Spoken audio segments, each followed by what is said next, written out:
మా నీహారిక నిర్మించిన 'కమిటీ కుర్రోడు' చిత్రం ఆగస్టు 9న రిలీజ్ అవ్వబోతుంది. ఆ సినిమాని మీ అందరికంటే నేను ముందే చూడటం జరిగింది. చాలా బాగుందనిపించింది. Very impressive. Niharika multi talented. మంచి ఆర్టిస్టే కాదు, ఒక నిర్మాతగా కూడా మంచి అభిరుచి ఉంది.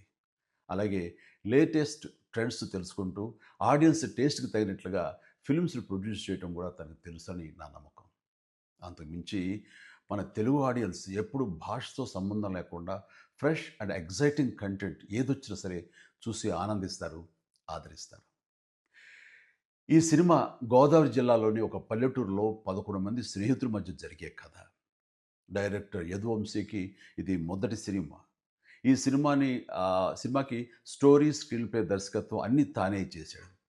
ఈ సినిమాతో చాలామంది కొత్త నటీనటులు పరిచయం అవుతున్నారు. ముఖ్యంగా మెయిన్ లీడ్స్‌గా 11 మంది అబ్బాయిలు, అలాగే నలుగురు అమ్మాయిలు పరిచయం అవుతున్నారు. ఇది పరిశ్రమకి చాలా అవసరం. 'ఎదురులు రాజు'కి కూడా ఇదే మొదటి థియేట్రికల్ ఫిలిం.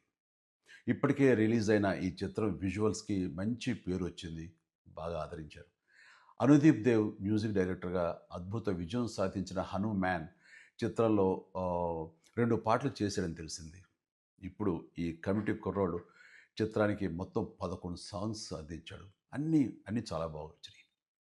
ఈ చిత్రం ప్రేక్షకుల్ని అలరిస్తుందని భావిస్తున్నాను. వీళ్ళందరికీ వీళ్ళందరి కృషికి, టాలెంట్‌కి తగ్గ గుర్తింపుని, రివార్డ్స్‌ని ఈ సినిమా సాధిస్తుంది, అందిస్తుందని ఆశిస్తూ 'కమిటీ కుర్రోళ్ళ' టీమ్ అందరికీ ప్రత్యేకించి మా నేహార్‌కు all the very best. God bless you.